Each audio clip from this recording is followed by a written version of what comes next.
করিমগঞ্জ জেলার বদরপুর থানাধীন ভাঙ্গা বাজারে 37 নম্বর জাতীয় মহাসড়কে এক ভয়াবহ সড়ক দুর্ঘটনায় প্রাণ হারিয়েছেন স্থানীয় লামাজুয়ার জিপির গুয়ারি গ্রামের বাসিন্দা বেলাল আহমেদ। বাজার করতে বাড়ি থেকে বেরিয়ে তিনি ভাঙ্গা বাজার সংলগ্ন সড়কের পাশ দিয়ে হাঁটছিলেন।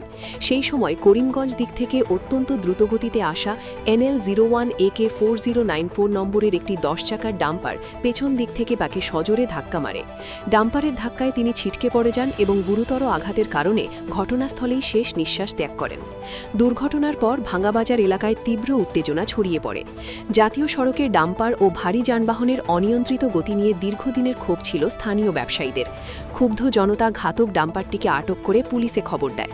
বদরপুর থানার পুলিশ ঘটনাস্থলে পৌঁছে মৃতদেহ উদ্ধার করে ময়নাতদন্তের জন্য করিমগঞ্জ সিভিল হাসপাতালে পাঠায়। তার মৃত্যুতে গুয়ারিগ্রাম ও লামাজুয়ার জিপি এলাকায় শোকের ছায়া নেমে এসেছে। স্থানীয়রা প্রশাসনের কাছে উপযুক্ত ক্ষতিপূরণ ও চালকের দৃষ্টান্তমূলক শাস্তির দাবি জানিয়েছেন। বদরপুর থেকে পিন্টু শুক্লবৈদ্যের প্রতিবেদন, ঈশান বাংলা নিউজ, শিলচর।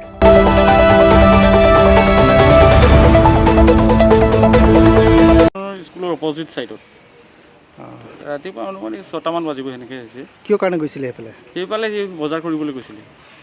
তো কোনফালৰ পৰা পিছফালৰ পৰা সামনৰ পৰা? পিছফালৰ পৰা মাৰিছে। তেওঁতো সেইফালে ভাঙা ফালে যাবলৈ লৈছিলে, খোজকাঢ়ি যাবলৈ। পুলিচ আহিছিল নেকি? পুলিচ আহিছে, কিবা ভাঙা আউটপোষ্টৰ তেওঁতে চিকিউৰিটি লৈ গৈছে। তেতিয়া স্পট ৰেডি ক'ব লাগিব।